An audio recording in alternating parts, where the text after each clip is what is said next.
ஓய் சினிமா நேயர்களுக்கு வணக்கம். சாரோன் டாக்ஸில் ஒரு சின்ன இடைவேளைக்கு பிறகு மறுபடியும் உங்களை சந்திக்கிறதுல ரொம்ப மகிழ்ச்சி. சமீபமாக இந்த கொரோனா தொற்றுக்கு பிறகு தொற்றிலிருந்தே நிறைய இறப்புகள், குறிப்பாக பிரபலமானவர்களுடைய மரணங்கள் நிறைய நடந்தது. அதில் முக்கியமாக கலைத்துறையில் சினிமாவின் மூலமாக எல்லாரையும் சிரிக்க வைத்து கொண்டிருந்த நடிகர்கள் நிறைய பேர் இறந்து போனாங்க. ஒரு சிலரை நம்ம ஞாபகம் வச்சிட்ருப்போம். ஆனால் எல்லாரையும் சிரிக்க வைக்கிற மனிதர்கள் அவங்களுடைய தனிப்பட்ட வாழ்க்கையில ரொம்ப சோகமான மனிதர்களாக இருந்தது. இதுக்கு உலகத்திலிருந்தே நம்ம பார்க்கலாம். சார்லி சாப்ளின் சொல்வாரு, மழை பெய்யும் போது நான் ரொம்ப அழுவேன், ஏன்னா என் கண்ணீர் அப்பதான் யாரும் பார்க்க மாட்டாங்க அப்படின்னு சொல்வார்.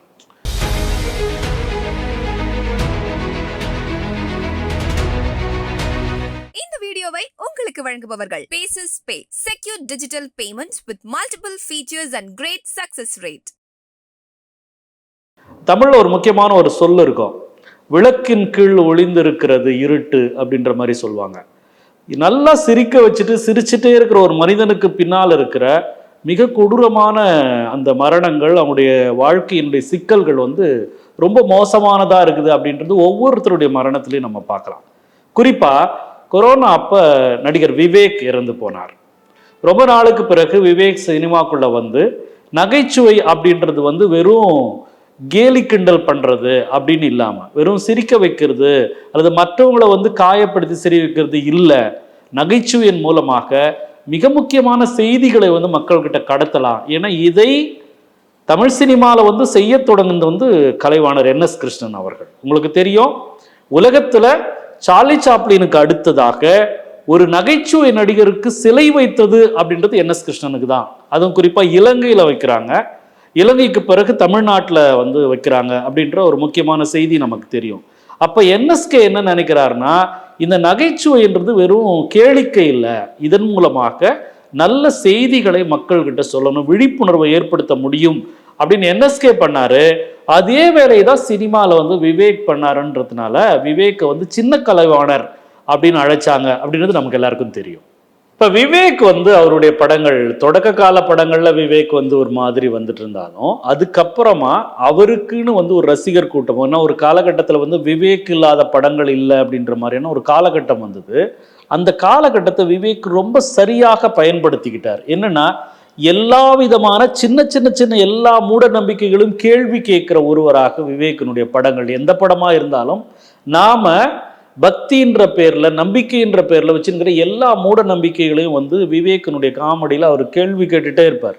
ஸோ அது ரொம்ப ரொம்ப சட்டையராக இருக்கும். ஆனால் அந்த சட்டையை வேணா ஒரு மயில்கல்ல ஒரு துணியை சுற்றி அதை சாமியாக கும்பிடுறது, இல்லை யானைக்கு நாமம் போடுறதா பட்டை போடுறதான்ற போராட்டம் பண்ணுறது, அப்புறமா ஒருத்தர் படிக்கலாம் ஒருத்தர் படிக்கக்கூடாதுன்னு விலக்கி வைக்கிறது, அந்த மாதிரி பல்வேறு விஷயங்களை விவேக் அவருடைய இதன் மூலமாக, ஏதாவது பைக் ஓட்டிட்டு போகும்போது கோவிலை பார்த்தா உடனே அதை இப்படி போட்டுக்கிறதன் மூலமாக டிராஃபிக்கை இது பண்ணுறது, அதன் மூலமாக கவனக்குறைவு ஏற்பட்டு விபத்து நடக்கிறது அப்படின்னு எல்லா விஷயங்களையும் எந்த கேரக்டராக வந்தாலும் அந்த கேரக்டரின் மூலமாக ஒரு செய்தியை சொல்கிற வேலையை விவேக் செய்தார். கூடவே தான் விவேக் நம்முடைய நாட்டினுடைய முன்னாள் குடியரசுத் தலைவர் APJ அப்துல் கலாமுடைய சொல்ல அவரைப்படி அவருடைய சிஷியராக நாடு முழுக்க மரம் நடுறது, லட்சக்கணக்கான மரங்கள் நடுகிற அந்த பணியிலும் தன்னை ஈடுபடுத்திக்கிட்டு அந்த வேலையை அவர் தொடர்ச்சியாக அவரும் அவருடைய டீமும் அவரை ரசிக்கிற ரசிகர்களும் அந்த வேலையை செய்ய வச்சாங்க. அதனுடைய உதாரணமாக சமீபத்தில் விவேக்குடைய மகள் திருமணம் நடக்குது.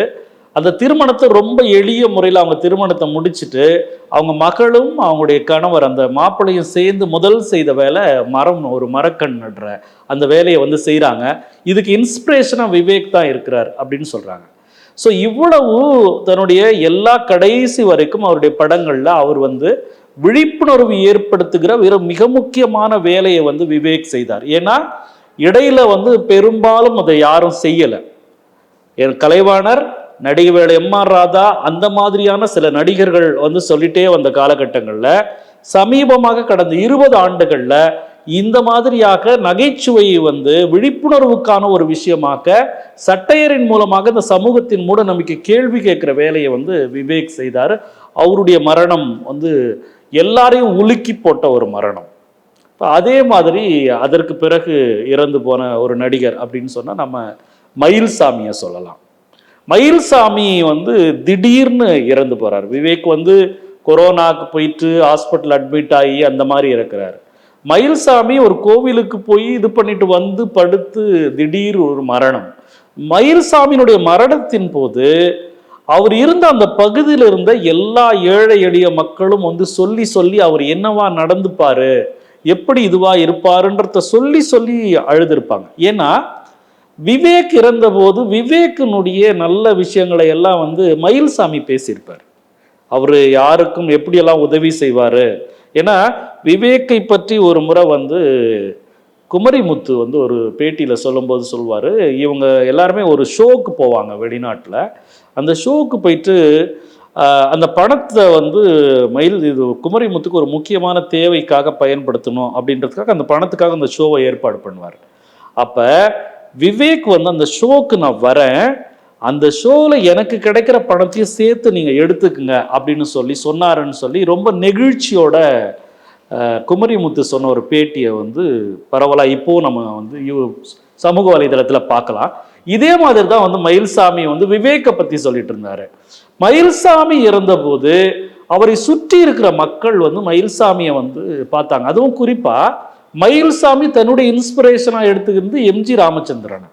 எம்ஜிஆர் எப்படி ஏழைங்களுக்கு பிரயோஜனமாக தன்னுடைய வாழ்க்கையை கொடுத்தாரோ அதே மாதிரி ஒரு காமெடி நடிகனாக இருக்கிற மயில்சாமி தன்னுடைய அத்தனை விஷயங்கள், ஏன்னா மயில்சாமி நிறைய படங்கள் நடித்தார், நிறைய வெரைட்டியான படங்கள். அந்த படங்கள்ல அவர் பேசின மொழி, குறிப்பாக சென்னை மொழி சார்ந்த படங்கள், குப்பத்தில் இருக்கிற எளியவனாக நடிக்கிறதுல இருந்து குடிக்காரனா நடிக்கிறதுல எல்லா படங்களையும் எல்லா பாத்திரங்களையும் ஏற்று நடிச்சிட்டு இருந்த மயில்சாமி அவர் போகும்போது அவர் வந்து சொன்ன செய்தி, நாம இந்த வாழ்க்கையின் மூலமாக யாருக்காவது ஏதாவது செய்துட்டு போறது அப்படின்றது. இப்போ மயில்சாமி இறந்தப்ப எல்லாருமே கூடி பேசினாங்க, நிறைய விஷயங்கள் சொன்னாங்க, அப்படிலாம் நடந்தது. நிறைய பேர் வந்து கதறி அழுதாங்க. குறிப்பா ரசிகர்களாக நடிகராக பார்க்காம அந்த மனிதன் எவ்வளவு எளிதாக ஏழைகள் கிட்ட குறிப்பா அவங்க தெருவில் தூய்மை பணியாளர்களாக இருக்கிற அந்த அம்மாக்கள்லாம் அழுதாங்க. ஒரு பண்டிகை வந்துச்சுன்னா என் குடும்பத்துக்கு இந்த விஷயங்கள்லாம் அவர் தான் செய்வார், இப்போ இந்த பண்டிகை வரப்போது அவர் இல்லை, நாங்கள் என்ன பண்ணுறது அப்படின்ற அந்த வெறுமையை வந்து அவங்க அப்படி பேசினாங்க. அப்போ ஒரு கலைஞன் தன் கலைப்பயணத்தின் மூலமாக அவன் வந்து திரையில மட்டும் சிரிக்க வைக்கிறவனா இல்லாமல் நிஜ வாழ்க்கையிலும் சிரிப்பு கிடைக்காத அல்லது அழுது கொண்டிருக்கிற வறுமையில் இருக்கிற தேவையோடு இருக்கிற மனிதர்களுக்கு தன் வாழ்க்கையின் மூலமாக ஒரு செய்தியை சொல்ற வேலையும் மயில்சாமி செய்தார். இப்போ இந்த வரிசையில் நம்ம இன்னொருத்தரை சமீபமாக இறந்து போனவர் அப்படின்னு சொன்னால் மனோபாலா. எனக்கு ஒரு காட்சி ஞாபகம் வருது. ஆட்சி மனோரமா இறந்து போகிறாங்க. இறந்து போன அவங்களுடைய ஊர்வலம் வந்து அவங்க வீட்டில இருந்து ராதாகிருஷ்ணன் சாலை வழியாக ஐஜி கமிஷனர் ஆஃபீஸ் பின்னாடி இருக்கிற அந்த இடுகாட்டுக்கு கொண்டு போகிறாங்க. கொண்டு போகிற அந்த இறுதி ஊர்வலத்தில் மனோபாலா, கோவை சர்லா இந்த மாதிரியான ஆட்கள்லாம் தான் அந்த உடலுக்கு பக்கத்தில் நின்றுட்டு போனாங்க. என்னன்னா ஆட்சி வந்து அவ்வளோ படங்கள் நடிச்சிருக்காங்க, வெரைட்டியான படங்கள் நடிச்சிருக்காங்க, அவங்க எல்லா கேரக்டரும் பண்ணியிருக்காங்க, எல்லாமே இருந்தாலும் அவங்க இந்த நகைச்சுவை கலைஞர்கள் குடும்பம், எங்களுடைய மூதாதையர், எங்களுடைய முன்னோடி அப்படின்னு சொல்லிட்டுன்னு ஆட்சியோட அந்த பயணத்தில் மனோபாலா இருந்ததை நான் பார்த்தேன், எனக்கு ஞாபகம் இருக்கு. இப்போ அந்த மனோபாலா இறந்து போறார். விவேக்கும் மயில்சாமியும் நடிகராக உள்ள வராங்க. ஆனால் மனோபாலா வந்து ஒரு டைரக்டர், பாரதி ராஜாவுடைய பள்ளியிலிருந்து வந்தவர், சினிமாவினுடைய அவ்வளோ நுணுக்கங்களையும் நுட்பங்களையும் தெரிஞ்சவர். எதேச்சியாக சில நேரங்களில் ஒரு கேரக்டர் சின்னதாக பண்ணுறதுக்கு உள்ளே வந்திருப்பாங்க, அவங்களுடைய நோக்கம் டைரக்டராக இருக்கிறதா தான் இருக்கும், ஏதோ ஒன்று பண்ண வருவாங்க, அப்புறம் அதில் வந்து அவங்க இதுவாகிட்டு அப்படியே நடிகராக, அந்த மாதிரி நிறைய நடிகர்களை நம்ம பார்க்கலாம். கேமராமேன் உள்ளே வந்திருப்பாங்க, அவங்க நடிகராக ஆனோடனே நடிப்பில் அவங்களுடைய முழு கவனம் போயிருக்கும். டைரக்டராக இருக்கிறவங்க சினிமா ஏதோ ஒரு கேரக்டர் பண்ண வந்திருப்பாங்க, அது அப்படியே இதுவாகிட்டு அவங்க நடிகராக, அது மாதிரி நிறைய பேரை பார்க்கலாம். அப்படி தான் மனோபாலா ஒரு முதிர்ந்த கலைஞராக பல்வேறு பாத்திரங்களுக்கு ரொம்ப இதுவான ஒரு நபராக மனோபாலா வந்து இருந்தார். மனோபாலா இறந்தப்ப அவரினுடைய நினைவு கூறல்கள் வந்து அவர் எவ்வளோ பெரிய ஒரு பரந்துபட்ட பணியை வந்து தமிழ் சினிமாவில் வந்து செய்திருக்கிறார் அப்படின்றதுக்கான பல்வேறு சாட்சியங்களாக அவருடைய இறுதி காலகட்டங்கள் இருந்தது. இப்போ இந்த மாதிரி ரொம்ப வெளிப்படையாக தெரியப்பட்ட நட்சத்திரங்களாக அறியப்பட்ட முன்னணி நகைச்சுவை நடிகர்களாக இருந்தவங்களுடைய பதிவுகள்லாம் வந்து நாம் ஓரளவுக்கு பார்க்க முடிஞ்சுது. அவங்க வரும்போது அவங்களுடைய இறப்பை வந்து ஊடகம் வந்து நினைவு கூர்ச்சி மக்கள்கிட்ட கொண்டு போய் சேர்ந்துச்சு அப்படின்றது நிறைய பேர் அப்படி பார்க்கலாம். ஆட்சியிலிருந்து நிறைய பேரை பார்க்கலாம். ஆனால் இதே நகைச்சுவை நடிகர்களில் மிக சின்ன சின்ன சின்ன பாத்திரங்களாக நிறைய படங்களில் அந்த குழு நடிகர்களாக இருந்த பலருடைய மரணங்களும் சமீபத்தில் நிறைய நடந்தது. அந்த மரணங்கள் சார்ந்த கவனம் வந்து நாம் வச்சோமா, அவங்கள வந்து நம்ம பார்த்தோமா அப்படின்னு சொன்னால் அது ரொம்ப ரொம்ப குறைச்சலாக தான் இருக்குது. ஏன்னா மற்ற நடிகர்கள் நோய்வாய்ப்பட்டு இறக்கிறது வேற. ஆனால் நகைச்சுவை நடிகர்களாக இருந்து கொரோனா வந்து படப்பிடிப்புகள்லாம் நின்று போன பிறகு அந்த படப்பிடிப்பு இருந்தாதான் வாழ்வாதாரம் அப்படின்னு இருந்த நிறைய நடிகர்கள் இறந்து போனாங்க. அந்த நடிகர்களுடைய பக்கங்களை வந்து அடுத்த நிகழ்வுல பார்க்கலாம். நன்றி, வணக்கம். இந்த வீடியோ உங்களுக்கு பிடிச்சிருந்தா லைக் பண்ணுங்க, ஷேர் பண்ணுங்க, கமெண்ட் பண்ணுங்க. மறக்காம OH சினிமா சேனலுக்கு சப்ஸ்கிரைப் பண்ணுங்க.